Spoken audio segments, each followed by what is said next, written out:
What's up guys? Have you ever wanted to make a photo like this or this?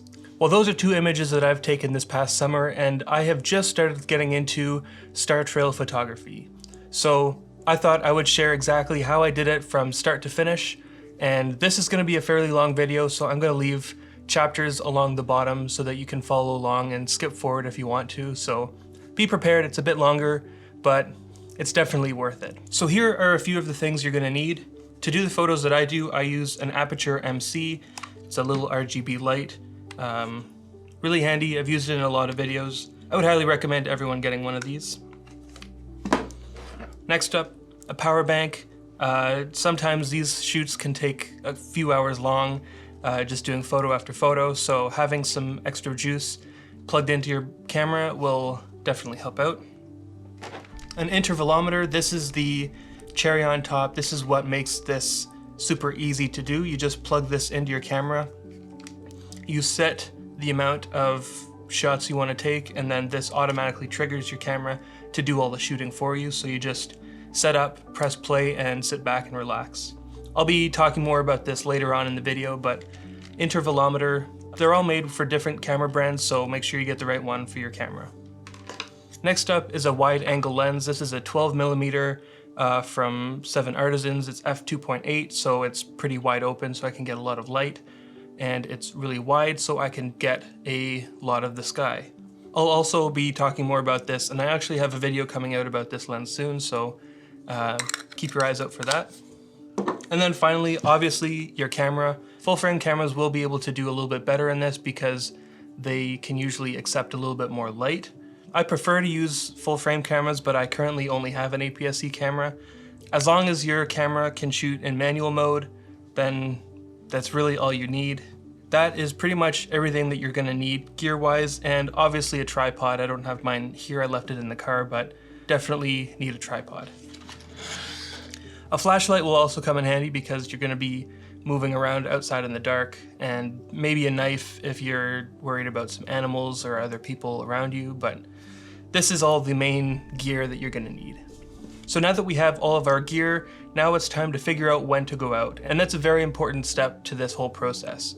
First off, you're gonna wanna check your weather. Obviously, you're not gonna wanna go out taking photos of the stars if it's way too hot, way too cold, or rainy or snowy. Usually rain and snow will mean that it's too cloudy, and your weather will also tell you how cloudy it is, and this will usually often show when the sunrise and sunset is as well. But this is only a fairly small amount of detail for what we need, so there's this other site that I have here, and that's the cleardarksky.com.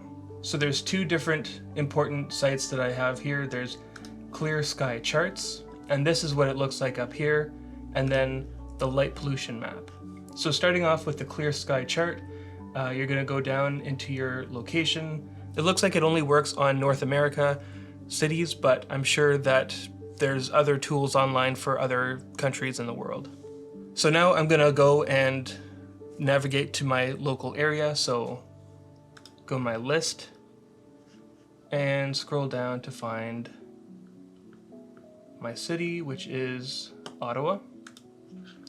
And this is my chart for the next few days. So right now it's Sunday and it's 6 o'clock. So this is what it's seeing right now. Basically, cloud cover you want very dark. ECMWF cloud you also want pretty dark. Transparency you want dark. Seeing you want dark, but it's not as important for these photos. And then darkness, having this color being really dark is also pretty important. So basically, cloud cover and ECMWF cloud, they explain it more down if you scroll down, but these are basically the amount of clouds that are in the sky. So to be able to see all the stars well, you want low amount of cloud cover. So the darker, the better. Next up, we have transparency. That is basically like the haze that's in the sky. So you want this also pretty dark so that it's easier to see the stars. Seeing, this is more about seeing really far into the sky if you're doing some sort of telescope work. For us, the stars are still going to look fairly the same, so having a higher amount of seeing on this chart isn't the worst. To have the ideal conditions for yourself, having this dark as well is going to be good, but even right now it's at 2 out of 5 for tonight, but I'm thinking that it's going to be good enough for me. And then darkness, that's just the pattern of the sun setting and rising, so it's just going to show you the darkness of the sky. And then down on the bottom, this isn't really as important because it's just your normal weather. So if you're wanting to look into the individual time, you can just hover over one of the boxes and it should give you the time and the reading. And if you really want more detail, you can just scroll down and it's going to give you a detailed list of all of these different features. So when you're using this, to sum this all up, darker is better, the darker blue is better. Some of these things you can't really work around, like if there's too much clouds, you're not going to be able to see the stars very well. So tonight is really a optimal night for me to go do this. Next up we have the light pollution map, which is from the same website, thecleardarksky.com. I've navigated to my city here, and we can see here that this is all the amount of light pollution from the range of really high to absolutely nothing. So we have Ottawa here, which is white, and that's super pollution amount. We can scroll down here and see the levels of light pollution. And then as we go away from the city, we get less and less. So I found that anything in the darker yellow is acceptable, lighter green is better, and then as you go, obviously the better photos you're gonna get. But even though a place may not have a lot of light pollution, you also want to make sure that the angle that your camera is facing isn't facing towards a close location with a lot of light pollution. So for example, if I'm shooting right here and I'm shooting north, I'm seeing Brockville, which is a pretty high amount. Even though this area may be pretty dark, you may get a little bit of light pollution on the edge of your horizon because you're facing that area. So for tonight, I'm going to be going out right to this little area near Armprior because I'm shooting north. And if we look north, it only gets darker and darker. So that's a good spot for me. I'm going to the exact same spot that I took this photo because it's familiar and I like that area, and I might try and recreate it but add a little bit of something new.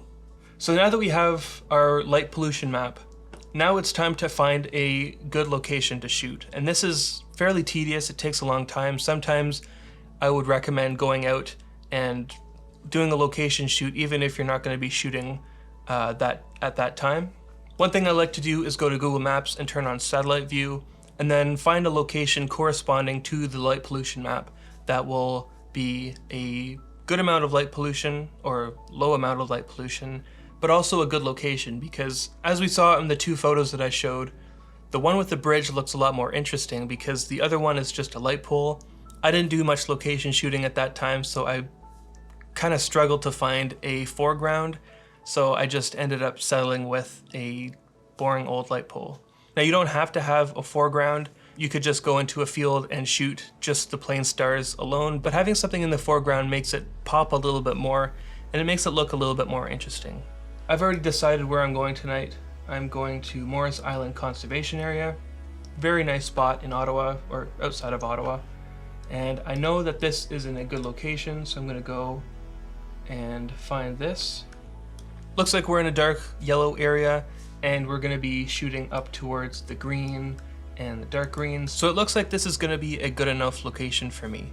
So now that I have all of my gear, the weather is good tonight, the sky is gonna be really clear, and I have my location, basically all that's left to do is charge everything up, make sure you have everything, maybe download something off of YouTube or Netflix, just so you have something to watch while your photos are being taken. Maybe pack some snacks and head out. Make sure you also have enough gas, because one time I was heading back and I was super low on gas and I just made it to the gas station. So make sure you're prepared. Bring a coat, bring some snacks, bring some water. I'm gonna go head out to Morris Island Conservation Area right now. So I will see you in 3, 2, 1. So I'm here at my location. There's a few houses around along this river, so it's a little awkward to be filming this. But I've got my intervalometer and my A6500 with my 12mm f2.8. I get my exposure set on my camera, so I'm going to set it to ISO 100 for now, f2.8. So that's with my manual ring the manual ring on this camera. And then for shutter speed, I'm going to go with bulb mode, and then I'll be controlling that with the intervalometer. So you may be wondering how to guess what shutter speed to use. And for that, you divide 500 divided by your focal length, keeping in mind the crop factor. So for my APS-C sensor, I have to multiply, I think, 1.5. So 12 millimeters times 1.5 is 18. So then I go divide 500 divided by 18, which is 21 or something. So I'm going to go with a shutter speed of 20, and then I'll do a few test shots just to make sure that it works before setting up the intervalometer. And then if everything is exposed correctly, then I'll go ahead and set the intervalometer. So now that we have everything set up, the next thing to do is find your North Star if you want to have those photos with the stars going in a full circle. And to do that, you're going to find the North Star, which is also called Polaris, which is in the Small Dipper, I think, also known as Ursa Minor. To do that, you can use a free app on your phone, which shows you all the different star clusters and star patterns. You just move your phone around and it'll show you what you're pointing at. If you don't want that look, then you can still get the stars moving if you're not looking at that area. All right, so my exposure looked good and the first shot that I got looked good. So it's time to set this intervalometer up. So on this intervalometer that I have here, we have 5 different options. So first we have the self-timer, which is what everyone knows of what self-timer is. It's basically the amount of time that it takes to take the shutter from when you press start. Next we have bulb. So most cameras usually max out at 30 for shutter speed. If you put it to bulb, then you have to control it with your finger.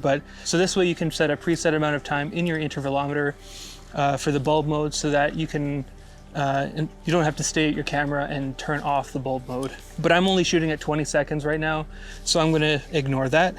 Next up we have interval, and that's the amount of time in between each shot. So since I have 20 seconds, I'm going to go with 20 seconds minimum, but I'm also going to give a few seconds for the camera to process the image so that it's ready for the next shot. So I'm going to press enter and then go down to seconds, and I'm just going to go to, let's say, 26. And then finally we have the number, and that's just the amount of shots you're going to take. For now, I'm just going to go down under 0, and that's going to go up to the max, which is 399. I'll end up just cutting it off when I feel like leaving, so I'll just let it shoot for as long as it wants, and then it's just beep at the end. So now that it's all set up, I just press start, and then the camera is already ready to do its thing. So I'm going to go turn these lights off and let it shoot. So now that I've taken all the photos that I want, the last thing to do is get your foreground photo. So I'm going to quickly turn my big ring light off, and I'm just going to use this Aperture MC. I'm going to set it to color mode, and I'm going to set a color that I haven't used before. I think I'm going to go kind of turquoisey and all the way up to 100% intensity. And all I'm going to do for this one photo is I'm going to walk around and try and paint this light onto all of the little shadows, just to try and get a really bright colored version of this bridge as the foreground. So after a long night of shooting, we finally have all of our footage, and I hope you made it home safe. So we'll take our SD card and open it up into Lightroom. So we are going to go to import, and I offloaded this onto my DJI Copilot beforehand, so I have it here in Pics. So here I can see that this is when I was setting up with the light. So I'm going to deselect the first few photos, and I'm going to take off one extra just in case. Scroll down to the bottom. These are my 2 foreground plates, and then I'm just going to delete the last 3 just because that might have me with a little light walking over to the camera. So I'm going to go ahead and import. Now that we have all of our photos in Lightroom, I'm going to go over to the Develop module, start with the first photo, and then I'm just going to scroll all the way over to the end. Just selecting the black photos. We don't want to select our foreground plates here, but selecting all of the black photos we took, select them all by holding Shift and then click on the end. And we're just going to click on this button here that says Sync. And we're going to go check all, synchronize. So we're going to be applying all these edits to the first photo, but then Lightroom will copy those edits onto every photo that we had selected. So to start off, I'm just going to go ahead and raise my exposure just so I can start seeing some stars. We don't want to go too bright here or else the photo will look weirdly bright. Maybe add a bit of contrast to lower the brightness. Lower the highlights. Shadows isn't really doing anything.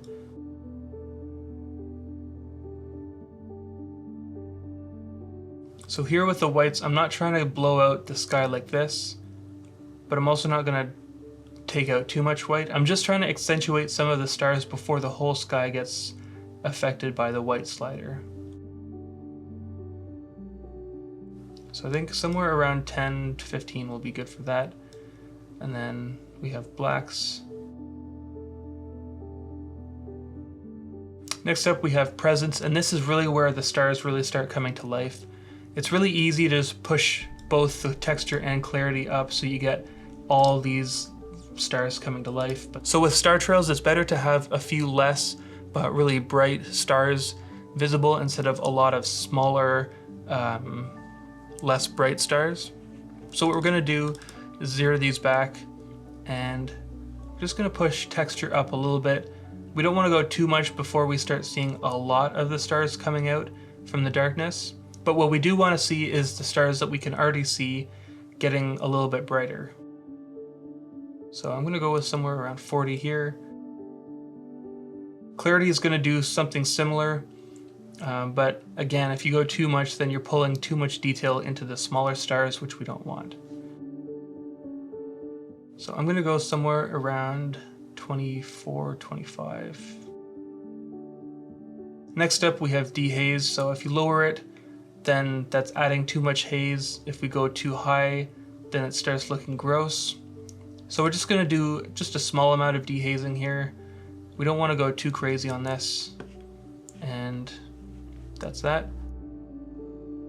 So for the stars, I usually like having it fairly desaturated in the background. So I'm gonna go low vibrance, lower saturation.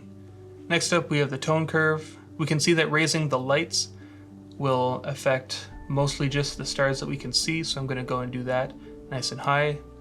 And then shadows affects everything else basically, so I'm going to lower it just a little bit. There we go. Just a bit of noise reduction and then a lot of detail. Maybe just add a little bit of sharpening and masking. And then if we zoom out and preview before and after, we did a good number on this. So now I'm going to press sync, and hopefully all of these images will have those edits done to them. Looks like it. So now I'm going to select all of my photos, turn on auto sync, and I'm going to go ahead and make sure this is cropped to the original size. And I'm just going to straighten it out a little bit. Make sure you're constrained to the image. And press enter.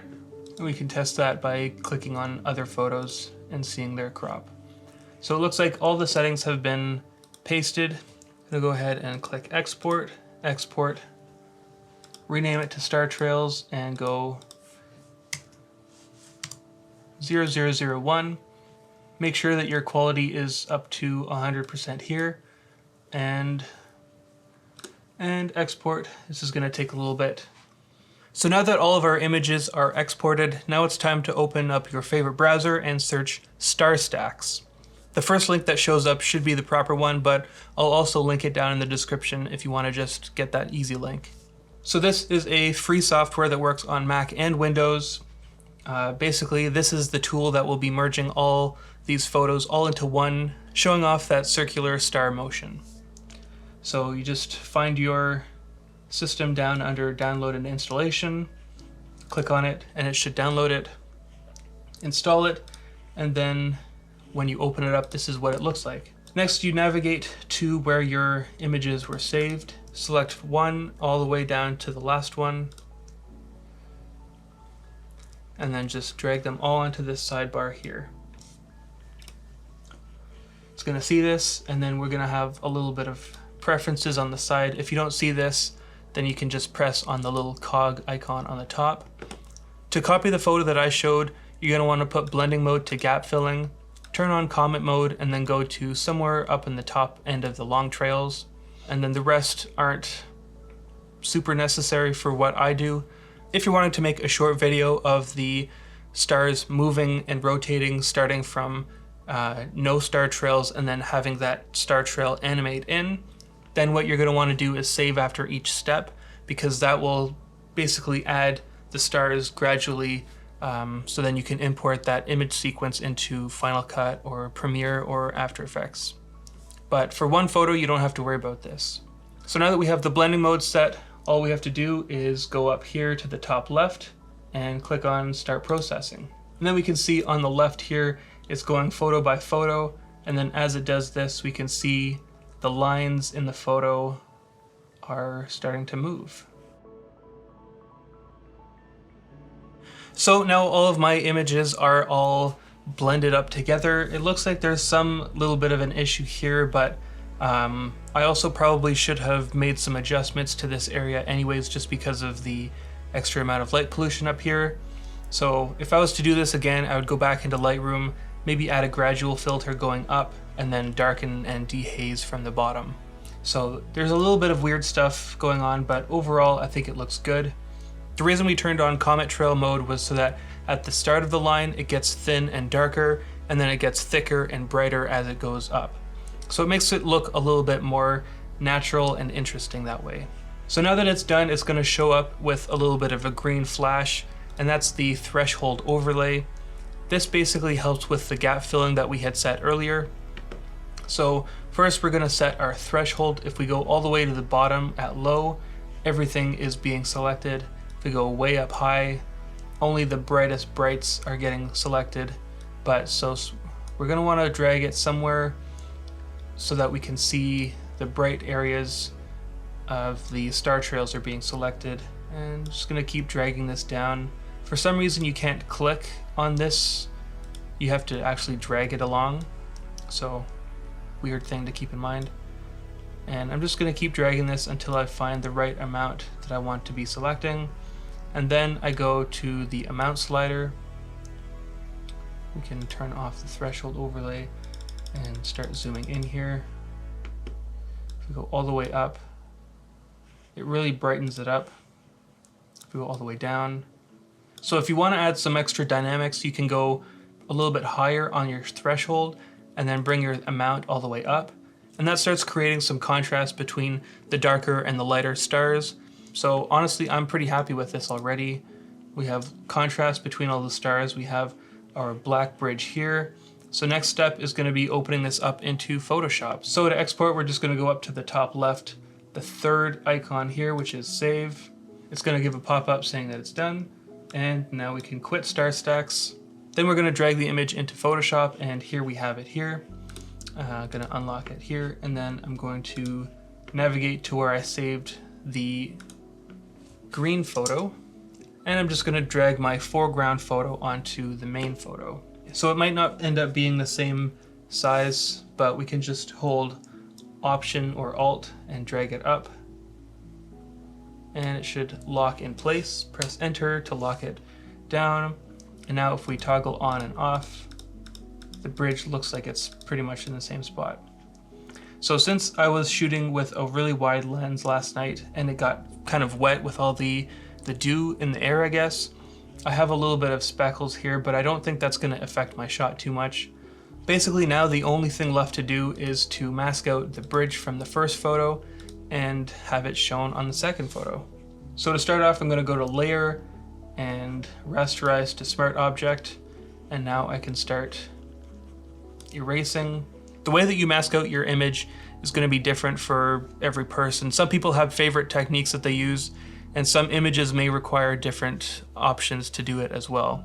So I'm just going to go ahead and do it my way. Maybe in another video I'll show off how to mask out subjects like this, but in the meantime I'm just going to go and quickly zoom forward and do it myself here.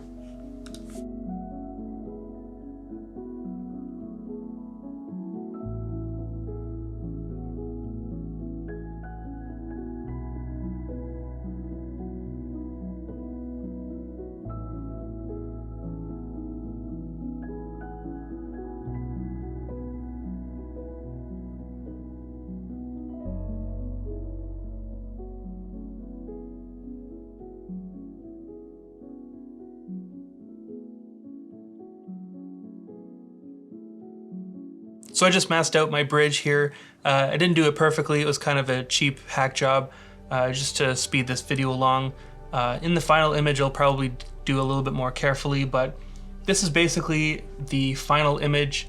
If we wanted to, we could go in and start tweaking some things, like adding some adjustment layers to make the bridge pop a little bit more, or maybe add a high pass filter to the stars to make them pop a little bit more. I just made a video about high pass filters in Photoshop, so you can check it out at the link above. But that is basically it. Now all it takes is just a little export, and then this is the final image. As you can see, it takes quite a lot of work, a lot of files, a lot of file sizes, a lot of patience, but I think personally the outcome is definitely worth it. It's always nice to see this final image come to life like this. I'm definitely excited to keep going out. I think winter is nice because while it is cold, it also means that the sun is going to be going down much sooner. So instead of waiting till like 11 o'clock at night during the summertime, I can go out at like 7 o'clock in the winter and start shooting stuff like this at 7 instead of 11 or 12. So that's it for me today. I hope you enjoyed this one. This was one of the videos that I was most excited to make recently because this is a technique that I've been working on all summer. It's definitely not perfect, but I've definitely come a long way, and it's definitely a big learning curve as well, but lots to learn, but lots to appreciate after the fact. If you enjoyed this video and you did it yourself, feel free to tag me Raditz Pics on Instagram so that I can check it out. I'm really curious to see some of the other uses of this technique. Feel free to also drop some comments if you have any questions, because I'm happy to answer them. And I just started a new Discord server if you want to chat with other creators, share your photos, and share some of the stuff that you've worked on. So I'll be sharing a link to that in the description as well if you want to join that too. But that's it for me today. It's time for me to go get some sleep after being out all night last night. So catch you in the next one. Peace.